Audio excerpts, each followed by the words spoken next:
ಮಾಳಿಕೆ 5 ಪುಸ್ತಕ ಪರಿಚಯ 34 ತಿಂಗಳ ವಿಶೇಷ ಸರಣಿ ವಿಶೇಷ ಕೊರಟಿ ಶ್ರೀನಿವಾಸ ರಾವ್ ರವರ ವಿಜಯನಗರ ಸಾಮ್ರಾಜ್ಯ ಸರಣಿ ಕಾಲ ಸಾಮ್ರಾಜ್ಯ ವೈಭವ ಕ್ರಿಸ್ತ ಶಕ 1336 1528 ಪುಸ್ತಕದ ಹೆಸರು ಗಜ ಬೇಟೆಗಾರ ಲೇಖಕರು ಕೊರಟಿ ಶ್ರೀನಿವಾಸ ರಾವ್ ಅಭಿಪ್ರಾಯ ಎಸ್ ನಾಗಭೂಷಣ್ ಶರ್ಮಾ ಹೂವಿನಹಳ್ಳಿ ಮತ್ತು ಓದುತ್ತಿರುವವರು ಶಿಲ್ಪಾ ಮಲ್ಲೇಶ್. ವಿಜಯನಗರ ಸಾಮ್ರಾಜ್ಯದ ಕೃತಿ ಶ್ರೇಣಿಯ 7ನೇ ಭಾಗ ಗಜ ಬೇಟೆಗಾರ. ಈ ಕಾದಂಬರಿಯಲ್ಲಿ ಸಮರ್ಥ ದೊರೆ ಪ್ರೌಢದೇವರಾಯನ ಆಳ್ವಿಕೆ ಚಿತ್ರಿತವಾಗಿದೆ. ವೀರ ವಿಜಯ ಮಹಾರಾಜರ ಧರ್ಮಪತ್ನಿ ನಾರಾಯಣಾಂಬಿಕೆಗೆ ಪ್ರೌಢದೇವರಾಯ, ಪ್ರತಾಪದೇವರಾಯ ಮತ್ತು ವೀರ ಪಾರ್ವತಿರಾಯ ಮತ್ತು ಹರಿಯಲಾದೇವಿ ಎಂಬ ಹೆಣ್ಣು ಮಗಳು ಸೇರಿ ಒಟ್ಟು 4 ಮಕ್ಕಳು.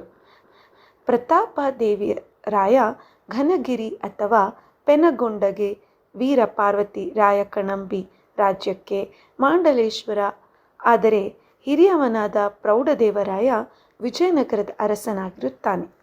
ಸೋದರಿ ಹರಿಯಲಾದೇವಿಯನ್ನು ಸಾಳ್ವ ವಂಶದ ತಿಪ್ಪರಾಯನಿಗೆ ಕೊಟ್ಟು ವಿವಾಹ ಮಾಡಲಾಗಿರುತ್ತದೆ.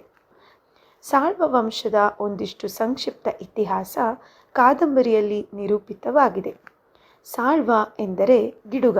ಸಾಳ್ವ ವಂಶದ ವೆಂಕಿದೇವ ಚಾಲುಕ್ಯ ವಿಕ್ರಮಾದಿತ್ಯನ ದಂಡನಾಯಕ. ವಿಕ್ರಮಾದಿತ್ಯನ ಮೇಲೆ ಒಂದು ಪಾರಿವಾಳ ಪಿಷ್ಟ ವಿಸರ್ಜನೆ ಮಾಡಿಬಿಡುತ್ತದೆ. ಅದನ್ನು ವೆಂಕಿದೇವನ ಗಿಡುಗ ಹಿಡಿದು ತರುತ್ತದೆ. ಆ ಪಾರಿವಾಳದ ಕಾಲಿಗೆ ಒಂದು ರಹಸ್ಯ ಪತ್ರ ಇರುತ್ತದೆ. ಇದು ವಿಕ್ರಮಾದಿತ್ಯನ ಕಳಿಂಗ ದಂಡಯಾತ್ರೆಯ ಯಶಸ್ಸಿಗೆ ಕಾರಣವಾಗುತ್ತದೆ. ಇದಕ್ಕೆ ಕಾರಣನಾದ ವೆಂಕಿದೇವನನ್ನು ವಿಕ್ರಮಾದಿತ್ಯ ಮಹಾದಂಡನಾಯಕನ ಪದವಿಗೆ ಏರಿಸಿ ಗೌರವಿಸುತ್ತಾನೆ. ವೆಂಕಿದೇವನ ಮೊಮ್ಮಗ ಮಂಗರಸನ ಮಗ ಗುಂಡುರಾಜ. ಇವನ 6 ಮಂದಿ ಮಕ್ಕಳ ಪೈಕಿ ತಿಪ್ಪರಾಜನಿಗೆ ಪ್ರೌಢದೇವರಾಯನ ಸೋದರಿ ಹರಿಯಲಾದೇವಿಯನ್ನು ಕೊಟ್ಟು ವಿವಾಹ ಮಾಡಿರುತ್ತದೆ. ಇವರ ಮಗ ಗೋಪರಾಜ ಪ್ರೌಢದೇವರಾಯನ ಸೋದರಳಿಯ.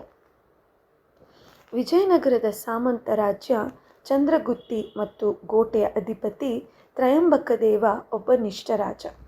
ಇವನಿಗೆ ಪದ್ಮಲಾದೇವಿ ಎಂಬ ಒಬ್ಬ ಸಹೋದರಿ ಇದ್ದು ಇವಳನ್ನು ಬಾರಕೂರಿನ ದೊರೆಗೆ ವಿವಾಹ ಮಾಡಿಕೊಟ್ಟಿರುತ್ತದೆ. ಬಾರಕೂರಿನ ದೊರೆ ಅಕಾಲಿಕ ಮರಣ ಹೊಂದಿದ ಕಾರಣ ಪದ್ಮಲಾದೇವಿ ಅಣ್ಣನ ಆಶ್ರಯದಲ್ಲಿ ಇರುತ್ತಾಳೆ. ಇವಳಿಗೆ ಪೊನ್ನಲಾದೇವಿ ಎಂಬ ಮಗಳು ಸಹ ಇರುತ್ತಾಳೆ.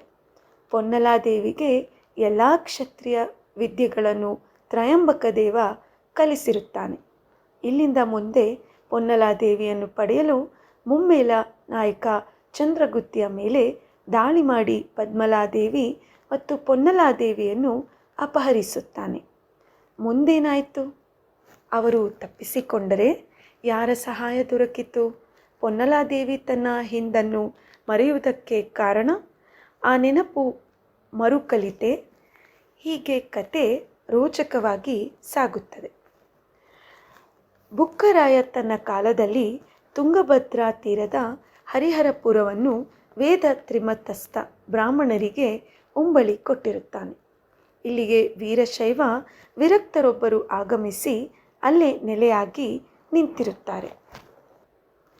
ವಿಜಯನಗರದ ಮಹಾಪ್ರಧಾನರಾದ ಜಕ್ಕಣ್ಣಯ್ಯರು ಶೈವರಾಗಿದ್ದು ಈ ವಿರಕ್ತರಿಗೆ ನೆರವಾಗಿ ನಿಂತಿರುತ್ತಾರೆ. ವೀರಶೈವ ವಿರಕ್ತರು ಬಹುಬೇಗ ಜನಪ್ರಿಯತೆ ಪಡೆದು ಅವರ ಆಶ್ರಯಕ್ಕೆ ಹಲವಾರು ಕುಟುಂಬಗಳು ವಿದ್ಯಾರ್ಜನೆಗಾಗಿ ಬರುತ್ತವೆ. ಸುತ್ತಲೂ 100 ಗುಡಿಸಲುಗಳು ನಿರ್ಮಿತವಾಗುತ್ತದೆ. ಇದು ವಿಶಿಷ್ಟಾದ್ವೈತದ ಅನುಯಾಯಿಗಳಾದ ತಿರುಮಲೆ ತಾತಾಚಾರ್ಯರಿಗೆ ಮತ್ತು ಅದ್ವೈತ ಮತಾವಲಂಬಿ ಶಂಕರಾನಂದರಿಗೆ ಅಸಹನೆಯಾಗುತ್ತದೆ. ಇದರ ಪರಿಣಾಮ ಏನಾಯಿತು? ಏತನ್ಮಧ್ಯೆ ಬಹುಮನಿ ಸುಲ್ತಾನ್ ಅಹಮದ್ ಶಾ ರಾಯಸ ಕಳುಹಿಸಿ ಓರೆನ್ಗಲ್ಲನ್ನು ಬಹುಮನಿ ಸುಲ್ತಾನನ ವಶಕ್ಕೆ ವಹಿಸಿಕೊಡಲು ಆದೇಶ ನೀಡಿ ತಪ್ಪಿದ್ದಲ್ಲಿ ವಿಜಯನಗರದ ಮೇಲೆ ದಂಡಯಾತ್ರೆ ಕೈಗೊಳ್ಳುವುದಾಗಿ ರಾಯಸ ಕಳುಹಿಸುತ್ತಾನೆ. ಈ ರಾಯಸವನ್ನು ಸಹ ಮಹಾಪ್ರಧಾನ ಜಕ್ಕಣ್ಣಾರ್ಯ ಸಿಂಗಣ್ಣ ನಾಯಕನ ಮೂಲಕ ಪ್ರೌಢಾದೇವಿಯ ರಾಯನಿಗೆ ಕಳುಹಿಸುತ್ತಾನೆ. ಈ ಎರಡು ಪ್ರಕರಣಗಳಲ್ಲಿ ತೀರ್ಮಾನ ತೆಗೆದುಕೊಳ್ಳಲು ಪ್ರೌಢದೇವರಾಯ ರಾಜಧಾನಿಗೆ ಹಿಂತಿರುಗುತ್ತಾನೆ. ವಿರಕ್ತ ಮಠದ ಪ್ರಕರಣದಲ್ಲಿ ಎರಡು ಕಡೆ ಸಭೆ ಸೇರಿಸಿ ವಿಚಾರಣೆ ನಡೆಸಿ ಸಂಧಾನ ರಾಜಿ ಮಾಡಿಸುತ್ತಾನೆ. ಆದರೆ ಬಹಮನಿ ಸುಲ್ತಾನ್ ವಿಷಯ ಸುಲಭದ್ದಲ್ಲ. ಪ್ರೌಢದೇವರಾಯನಿಗೆ ರಾಯಸ ಕಳುಹಿಸಿದ ಬಹುಮನಿ ಸುಲ್ತಾನ್ 3 ಷರತ್ತು ವಿಧಿಸಿರುತ್ತಾನೆ. 1,000 ಆನೆಗಳನ್ನು ಕಾಣಿಕೆಯಾಗಿ ಒಪ್ಪಿಸುವುದು, 200 ಶ್ರೇಷ್ಠ ಆಸ್ಥಾನ ಕಲಾವಿದೆಯರನ್ನು ಕಳುಹಿಸುವುದು, 10,000 ವರಹಗಳನ್ನು ಒಪ್ಪಿಸುವುದು. ಇದನ್ನು ಅಮಾತ್ಯ ಲಕ್ಕಣ್ಣ ದಂಡನಾಯಕನ ಜೊತೆ ತಂತ್ರ ಚತುರತೆಗಳಿಂದ ನಿಭಾಯಿಸಿದ ರೀತಿ ಚೆನ್ನಾಗಿ ಮೂಡಿಬಂದಿದೆ. ಮತ್ತೊಂದು ಮುಖ್ಯ ಸಂದರ್ಭ, ವಿಜಯನಗರದಲ್ಲಿ ಪ್ರತಿ ವರ್ಷದಂತೆ ನವರಾತ್ರಿ ಉತ್ಸವ ನಡೆಸಲು ಮತ್ತು ಈ ಉತ್ಸವದಲ್ಲಿ ಕನ್ನಡ ಮತ್ತು ತೆಲುಗು ಭಾಷೆಗಳಲ್ಲಿ ಅತ್ಯುನ್ನತ ಶ್ರೇಷ್ಠ ಕಾವ್ಯ ರಚಿಸಿದ 2 ಕವಿಗಳಿಗೆ ಕನಕಾಭಿಷೇಕ ಮಾಡಿಸಲು ಪ್ರೌಢದೇವರಾಯ ನಿರ್ಣಯಿಸುತ್ತಾನೆ. ಶೃಂಗಾರ ನೈಷದ ಕಾವ್ಯ ಬರೆದ ತೆಲುಗಿನ ಶ್ರೀನಾಥ ಕವಿ ಆಯ್ಕೆಯಾಗಿರುತ್ತಾನೆ.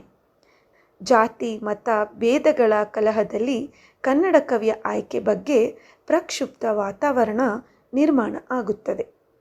ನವರಾತ್ರಿ ಉತ್ಸವದೊಳಗೆ ಒಂದು ಸರ್ವಶ್ರೇಷ್ಠ ಶೈವ ಕಾವ್ಯ ತರುವುದಾಗಿ ಜಕ್ಕಣ್ಣರ್ಯ ಪಂಥ ಒಡ್ಡಿದರೆ, ಒಂದು ವೈಷ್ಣವ ಸರ್ವಶ್ರೇಷ್ಠ ಕೃತಿ ತರುವುದಾಗಿ ಮುಕುಂದ ಪೆದ್ದಿ ಮತ್ತು ವೃಂದಾಚಾರ್ಯ ಪ್ರೌಢದೇವರಾಯನಿಗೆ ವಾಗ್ದಾನ ಮಾಡಿ ಬಿಡುತ್ತಾರೆ.